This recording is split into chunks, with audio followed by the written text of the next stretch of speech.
Nah oke teman-teman, ini momen yang paling ditunggu-tunggu dari sebuah pengerjaan kolam koi baru di customer biasanya, yaitu momen running air final plus masukin ikannya. Nah ini yang paling ditunggu-tunggu itu. Yes, nah ini teman-teman saya jelaskan sedikit spek dari kolam natural baru di Bogor, tepatnya di Sentul ini, di daerah Sentul. Konsepnya natural dengan tanaman-tanaman tropis dan batu-scape yang di sepanjang keliling kolam ini. Kapasitas kolam plus filter ini kurang lebih 22 ton. 22 ton. Ya, jadi kalau 22 ton, teorinya itu kalau 1 ton bisa 2 ekor ikan, atau kalau kita ngikutin Jepang itu 1 ton 1 ekor. Oke. Ya, kalau kita ngikutin yang masih ibaratnya standarnya aja 1 ton 2 ekor ikan, berarti bisa kapasitas 44 ikan. Ya. Tapi tadi saya udah cerita dengan customer, sebaiknya sih 27. Kenapa kok? Ya, karena satu kelipatan 9, kedua supaya kalau nggak terlalu penuh itu malah bagus.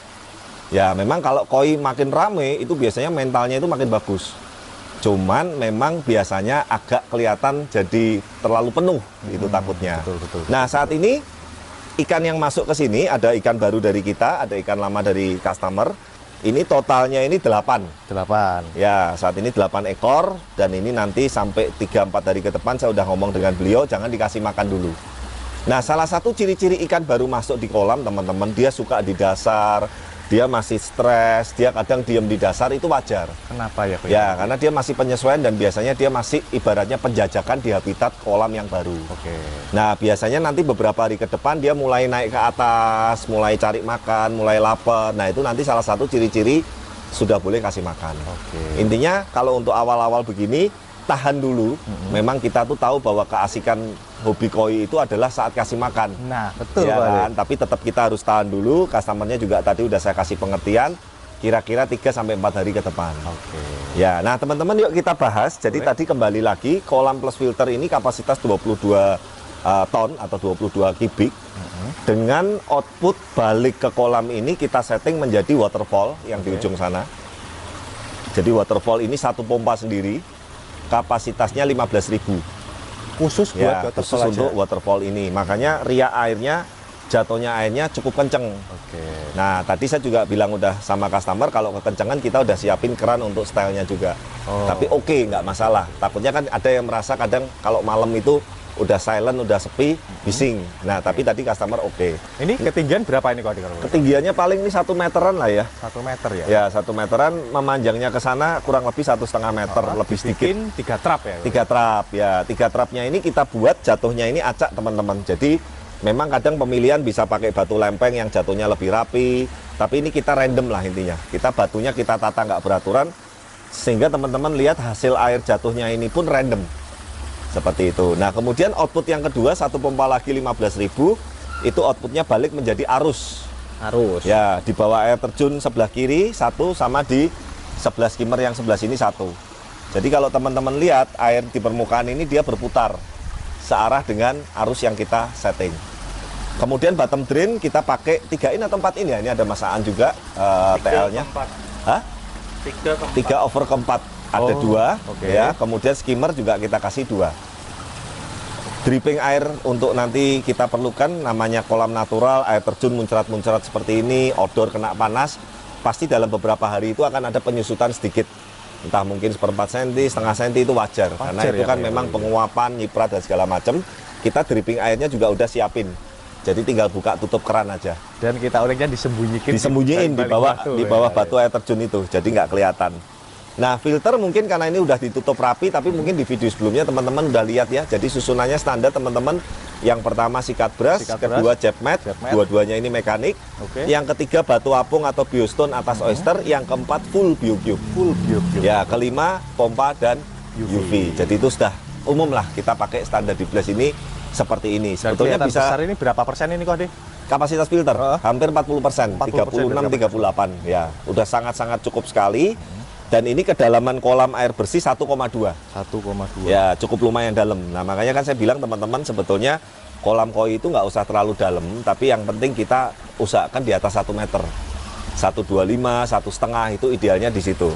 Nah, ikan saat ini masih 8 tadi, tapi saya lihat sudah mulai membaur, artinya tidak ada yang diem, tidak ada yang terlalu bengong gitu kan. Jadi artinya ini sudah masuk proses untuk pemapanan dan ini saya lihat paling beberapa hari ke depan ini udah siap untuk dikasih makan. Dilihat dari airnya pun juga Ya, airnya coba. Nah, sekarang ini kita supaya teman-teman lihat baik secara estetika maupun secara airnya, secara beningnya, teman-teman nanti saksikan dulu cuplikan video berikut ini.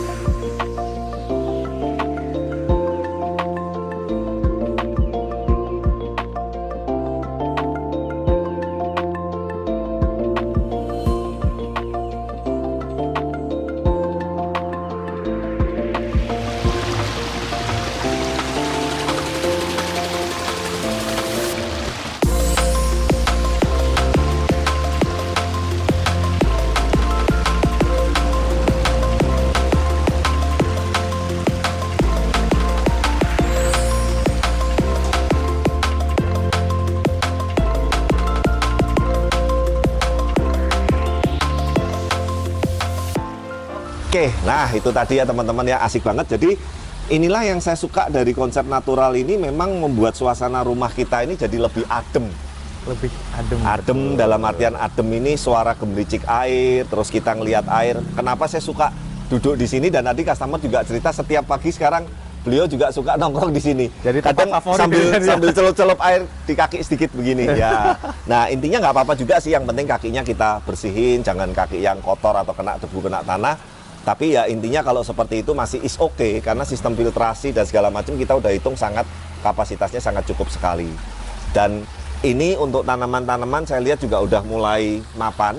Dalam artian tadi udah disemprotin aan juga, tidak ada tanaman yang sampai transisi mati atau layu. Betul. Ya cukup bagus juga ini, tanahnya subur berarti. Lingkungan sekitar juga mempengaruhi juga, ke Bogor kan nggak terlalu Ya. panas kayak di Semarang juga sih ya. Dan kebetulan juga bersyukurnya teman-teman untuk running kolam baru yang outdoor seperti ini, kalau cuacanya panas atau tidak hujan, itu airnya lebih cepat jadi. Justru malah cepat Ya, jadi ya. kalau hujan turun, Oke. itu pasti asam, pH, dan lain-lain itu kurang bisa stabil. Makanya biasanya kalau kita pas finishing kolam, running kolam final, yang outdoor seperti ini dan hujan setiap hari, Oke. biasanya saya untuk masukin ikan koinya juga lebih lama. Oh, perlu nggak maksudnya kan semisal kita air baru nih, hujan, terus mau nggak mau kita harus ngurangin air, kita Nah. air baru gunung gitu. Itulah yang saya bilang bahwa setiap standar kolam buatan Blaze itu sudah kita perhitungkan semua. Oke. Jadi saat hujan turun, permukaan air kolam itu kan pasti naik. Betul. Overflow udah langsung otomatis kebuang. Oke. Yang permukaannya. Nah, paling kalau nanti hujannya itu memang rutin setiap hari, kita backwash sedikit aja mekaniknya, nyalain air baru. Simple. Jadi itu udah ibaratnya air hujan yang curahnya banyak itu nggak akan sampai ke dasar atau ke bawah kolam, menyampur kolam terlalu banyak, dia udah langsung kebuang di overflow. Ya, Oh, kita fungsi settingnya overflow dengan juga. skimmer itu kalau kolam outdoor itu jaraknya paling 1 cm. Tapi kalau kolam indoor, skimmer sama overflow-nya biasanya bisa 2 cm, bisa 3 cm. Oke. Ya intinya sesuai kebutuhan. Seperti itu. Ya, oke banget. Ini tinggal nambah beberapa jenis warna lagi. Tadi teman-teman juga saya udah ngobrol dengan customer. Yang prioritas utama itu merah putih Merah putih atau kohaku. Ini masih sangat kurang sekali nih. Nah, yang kualitas kedua tanco yang kayak bendera Oh, Jepang. betul, belum ada ini. Betul. Kemudian cagoy dan Cagoy. benigoi. Itu ikan satu warna yang wajib di kolam. Karasinya udah ada. Betul. Ya kan, siromuji udah ada. ada. Kurang cagoy dan benigoi. Itu untuk ikan polos satu warnanya. Yang pasti teman-teman ini sudah selesai. Jadi dalam artian untuk running air final, penataan batunya, penataan tanamannya, tinggal tanamannya nunggu lebat. Kalau rumput-rumput gajah mini awal masih kelihatan renggang-renggang seperti itu wajar. Oke. Karena biasanya nanti kalau udah mulai disiramin rutin setiap hari, biasanya bulan kedua, bulan ketiga dia mulai rapat. Udah langsung menutup Ya, juga. seperti Cepet itu. ya biasanya kayak gini, Mas. Ya, overall ini sudah beres semua, tinggal mapanin kondisi ikan dan mulai makan. Dan saya selalu ingatkan untuk kolam-kolam baru kasih makannya juga jangan banyak-banyak dulu. sifatnya untuk ibaratnya ngetes saja awal, nanti pelan-pelan dinaikin. Nah, nanti kalau memang sempat kita masih sore atau menjelang malam di sini, kita shoot yang malamnya. Tapi ini intinya seperti ini sudah cakep banget lah. Cakep banget dan customer juga happy sekali, puji Tuhan, saya bersyukur. Saya doakan semoga dengan adanya kolam baru ini, natural konsep di rumah ini, bisa menambah kebahagiaan, menjadi satu spot favorit, mendapat berkat, mendapatkan rezeki yang berlipat, sehingga intinya dengan adanya kolam baru ini bisa menambah suasana yang baru di lingkungan rumah ini. Nah, mungkin ada satu pertanyaan kemarin dari yang video sebelumnya, Norma. Boleh. Pak, ini space-nya masih lebar banget. Nah, Ya, betul, kan? itu Kenapa tadi. kok kolamnya nggak dibesarin? Nah, teman-teman, saya mungkin dari kemarin-kemarin belum sempat bahas bahwa beliau ini sayang anjing juga, gitu. Oh, Jadi oke. punya anjing-anjing besar jenis Akita.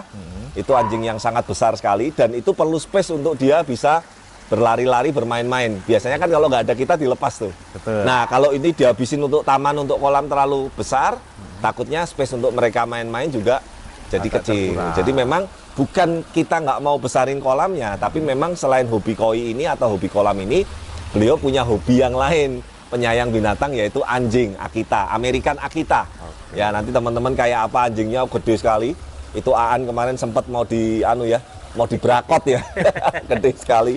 Tapi seru sih, dalam artian dengan gazebo ini, dengan landscape tamannya, dengan batunya, dengan penempatan air terjunnya dan segala macam, overall ini kita bisa mengkonsepkan, mendesainkan yang match atau yang blend seperti itu. Nah, nanti teman-teman untuk di daerah Bogor, Jawa Barat dan sekitarnya ataupun dimanapun yang untuk pengen tahu pembuatan kolam koi, mega tank, kolam renang, landscape dan segala macam, jangan lupa nanti hubungin kontak di bawah ini. Nah, terima kasih juga Aan berserta tim, Mas Eko, Noval, Norma juga yang udah menemani saya dari awal pembuatan kolam ini sampai selesai, sampai finishing running.